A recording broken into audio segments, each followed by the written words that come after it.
झंडा मेला श्री गुरु रामराय जी महाराज के जन्म दिवस के उपलक्ष्य में हर वर्ष चैत्र माह की पंचमी को मनाया जाता है और इस बार ये तिथि 8 मार्च रविवार को पड़ रही है। श्री गुरु रामराय जी महाराज सिखों के 7वें गुरु श्री हर राय जी के ज्येष्ठ पुत्र थे और सन 1676 में वो पंजाब से देहरादून में आ गए थे और उन्होंने दून घाटी में डेरा डाला और कालांतर में उनके दून घाटी में तपस्या करने से और यहाँ पे डेरा डालने से इसका नाम देहरादून पड़ा। तो इसलिए श्री गुरु रामराय जी महाराज को देहरादून का संस्थापक भी माना जाता है। श्री गुरु रामराय जी महाराज जब यहाँ पे आए थे तो उस समय हिंदुस्तान औरंगजेब के अधीन था और औरंगजेब हिंदुस्तान के बादशाह थे। औरंगजेब जो है हिंदू और सिख समाज को मुस्लिम में परिवर्तित कर रहे थे और इसी कड़ी में उन्होंने पंजाब में श्री गुरु हर राय जी को जो 7वें गुरु थे उनको दिल्ली दरबार बुलाया था। तो उन्होंने मना कर दिया वहाँ जाने से, लेकिन वहाँ पे जो है उनके ज्येष्ठ पुत्र श्री गुरु रामराय जी महाराज बैठे थे। तो उन्होंने पिताश्री से निवेदन किया कि आप मुझे वहाँ जाने की, दिल्ली दरबार जाने की अनुमति दे दें। तो 7वें गुरु श्री हर राय जी ने गुरु रामराय जी को दिल्ली दरबार जाने की अनुमति दी।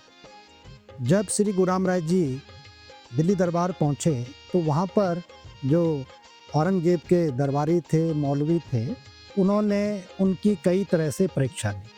श्री गुरु रामराय जी ने वहाँ पर 72 चमत्कार दिखाए और औरंगजेब और जो उनके दरबारी थे वो श्री गुरु रामराय जी की चमत्कारिक सिद्धियों से बहुत प्रभावित हुए और औरंगजेब ने श्री गुरु रामराय जी को हिंदू पीर और कामिल फ़कीर की उपाधि दी। जब उनको मालूम चला कि श्री गुरु रामराय जी पंजाब छोड़कर देहरादून में आ गए हैं तो उस समय हिंदुस्तान छोटे छोटे प्रोविंसेस जो हैं प्रांतों में बटा था, जिनको बाद में आज़ादी के बाद जो हैं सरदार वल्लभ भाई पटेल जी ने, जो हमारे गृह मंत्री थे उस समय के, उन्होंने उनको एकत्र किया, उनका गठन किया और भारत में उनका विलय किया। तो उस समय टिहरी रियासत थी। तो औरंगजेब ने टिहरी के राजा फतेह शाह को हुक्म जारी किया कि श्री गुरु रामराय जी महाराज के लिए स्थान उपलब्ध कराए जाए और 7 गांव उनको जागीर में दिए।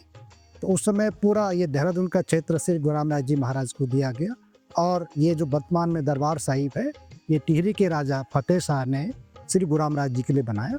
तो सन 1676 से श्री गुरु रामराय जी यहाँ पे तपस्या करने लगे। तो उसके बाद यहाँ की परंपरा को जो है श्री महंतों ने आगे बढ़ाया और सन 1676 में श्री गुरु रामराय जी का जन्म दिवस यहाँ पे उनके आगमन पर और उनके जन्म दिवस पर बड़ा समारोह होता है। और इसका मुख्य आकर्षण जो दरबार साहिब का पश्चिमी द्वार है, वहाँ पे एक बहुत बड़ा चबूतरा है और उस पर झंडारोहण से होता है। जो वर्तमान में झंडे जी हैं उनको सुबह पूजा अर्चना के बाद जो है वैदिक मंत्रों के उच्चारण के साथ उतारा जाएगा और उस पर जो 3 तरह के वस्त्रों का आवरण होता है जिनको गिलाफ कहते हैं। सबसे अंदर सादे वस्त्र होते हैं जिनकी संख्या जो है गिलाफ की 41 होती है। उसके बाद जो है मलमल का गिलाफ, जिसको सनील का गिलाफ कहते हैं, इनकी संख्या 21 होती है। और जो सबसे बाहरी आवरण वस्त्रों का जिसको दर्शनी गिलाफ कहते हैं, तो ये उन संगतों द्वारा चढ़ाए जाते हैं जिनकी मनोकामना पूर्ण होती है। इस साल का इसको चढ़ाने का, दर्शनी गिलाफ को चढ़ाने का सौभाग्य हमारे देहरादून के सेवक श्री अनिल गोयल जी को मिला है। तो इसके लिए वर्षों जो है इंतजार करना पड़ता है। तो ऐसी मान्यता है कि जो भी दरबार साहिब में मत्था टेकता है, यहाँ पे सेवा करता है और पूरी भावना से आता है, गुरु महाराज उसकी हर मनोकामना को, उसकी मनोती को पूर्ण करते हैं और उसकी झोलियाँ जो हैं खुशियों से भर देते हैं।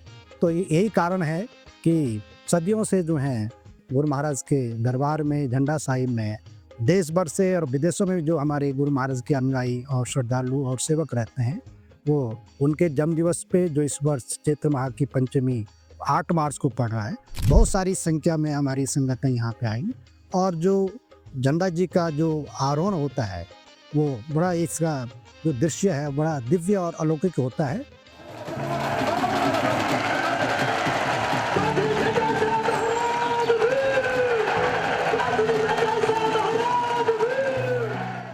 तो इसके लिए ध्वज दंड बनाए जाते हैं जो लगभग 90 फुट जो है इसकी ऊंचाई होती है। तो सुबह पूजा अर्चना के बाद जो है पहले वर्तमान झंडे जी को उतारा जाता है और जो इस पे गिलाफ होते हैं संगतें इसको प्रसाद के तौर पर ग्रहण करती हैं। उसके बाद दिन भर जो है झंडे जी की सेवा चलती रहती है। संगतें इसको पंचगव्य से और गंगा जल से जो है इसका स्नान कराती हैं और फिर इस पर नए वस्त्रों का आगमन चढ़ाती हैं और शाम को 3 से और 5 बजे के बीच जो है नया झंडे जी का आरोहण कर दिया जाता है। झंडे मेले की सभी तैयारियां पूरी हो गई हैं और सुरक्षा के लिए पुलिस प्रशासन का, जिला प्रशासन का पूरा सहयोग रहता है और पूरे दरबार परिसर में या जो भी इसके प्रवेश द्वार हैं वहाँ पे पुलिस की तैनाती रहती है और पुलिस के जवान के साथ साथ हमारे संगत के जो भक्तगण हैं वो भी पूरी सुरक्षा व्यवस्था को देखते हैं। और संगतों के रहने के लिए जो हैं जितने भी हमारे स्कूल्स हैं देहरादून में या कॉलेज यूनिवर्सिटी हैं और दूसरा जो देहरादून की धर्मशालाएं हैं या होटल्स हैं, और सबसे बड़ी बात है कि जो हमारे देहरादून की संगतें हैं वो भी बड़े आदरपूर्वक सम्मानपूर्वक जो है बाहर से आई हुई संगतों को अपने घरों में ठहराती है। तो कोई भी दिक्कतें जो हैं संगतों को रहने के लिए नहीं होती है। उसके अलावा खाने के लिए लगभग जो हैं 3 लंगर जो हैं, एक तो दरबार परिसर में, फिर तालाब में, उधर माता वाला बाग में 24 आवर्स चलता रहता है। तो खाने की भी कोई, भोजन की भी कोई कठिनाई जो है संगतों को नहीं होती। उसके अलावा हमने वॉशरूम के लिए, पानी के लिए जो है बहुत अच्छी व्यवस्था कर रखी है और हमारे स्कूलों में, दरबार परिसर में बहुत सारी जो है ऐसी सुविधाएं हमने जुटा रखी है कि संगतों को कोई दिक्कत नहीं होती। मैं संगत से विनती करूंगा कि पानी की बहुत कमी है तो मेला के दौरान जो है वो बहुत अच्छे ढंग से पानी का समुचित उपयोग करें और पानी बिल्कुल भी वेस्टेज ना करें। झंडारोहण के एक दिन बाद जो है सप्तमी को नगर परिक्रमा होती है और इसके पीछे ये इतिहास है कि जब श्री गुरु रामराज जी महाराज दरबार परिसर में यहाँ पे तपस्या करते थे तो वो हर रोज़ जो है सुबह संगतों को जो है दर्शन देते थे, उनका दुख दर्द बांटते थे और जो ये परिसर था उसकी परिक्रमा करते थे। तो उस समय जो देहरादून छोटा नगर था तो ये जो हमारी परिक्रमा है उसी का, गुरु महाराज की जो उनकी परिक्रमा का पथ होता था उस समय, उसी का अनुसरण करती है। और हमारी ये नगर परिक्रमा सुबह 7:30 से, पहले इसका समय 10 बजे होता था तो कोई ट्रैफिक जाम ना हो, लोगों को कोई दिक्कत ना हो, तो इसको हमने इसका समय सुबह कर दिया है। और ये परिक्रमा सुबह 7:30 दरबार साहिब से शुरू होकर झंडा बाजार से फिर कामड़ी रोड और वहाँ से दाहिनी तरफ जो है बिंदाल की तरफ मुड़ जाती है। वहाँ पे हमारा स्कूल है, कुछ देर के लिए संगतें वहाँ पे भजन कीर्तन करती हैं। आधा घंटे रुकने के बाद तिलक रोड होके फिर जो है चक्राता रोड, फिर घंटाघर और घंटाघर से फिर जो है पलटन बाजार और धामा वाला होते हुए फिर इधर लक्की बाग और वहाँ से जो है फिर भंडारी बाग जो हमारा स्कूल है, हॉस्टल है, वहाँ पे जाती है। वहाँ पर फिर संगतें कीर्तन भजन करती हैं और जो स्थानीय हमारे संगतें हैं उनसे मिलती हैं और वहाँ पे प्रसाद का वितरण होता है। फिर वापसी वहाँ से होती है और जो श्री महंत साहिबान की समाधि है ये सहारनपुर चौक से नीचे को, वहाँ पे भी संगतें आती हैं और समाधि पर मत्था टेकती हैं। वहाँ पे भी कीर्तन भजन होता है, प्रसाद बनता है और फिर वापसी में फिर दरबार साहिब में परिक्रमा दिन के 12 बजे तक में संपन्न हो जाती है। झंडा मेला जो है लगभग 350 वर्षों से मनाया जा रहा है। तो हमने इसकी जो सांस्कृतिक विरासत है, इसकी जो परंपरा है, रीति रिवाज हैं, सबको जो है वैसे ही रखा। तो हम चाहते हैं कि जो भी हमारे ऋषि मुनियों ने, हमारे पूर्वजों ने, बड़ों ने जो व्यवस्था कायम की है, जो भी उन्होंने सिस्टम बनाया है, उसको हम अगली पीढ़ी तक ले जाएं क्योंकि उनके सिस्टम में बहुत मजबूती है और भारत की संस्कृति उसमें झलकती है।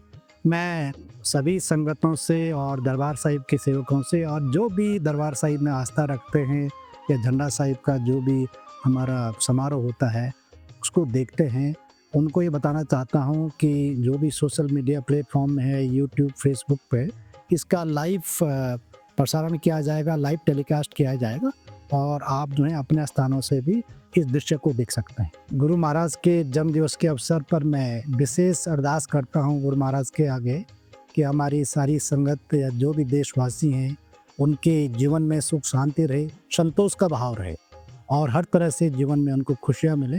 ये मेरी गुरु महाराज से प्रार्थना है, अरदास है।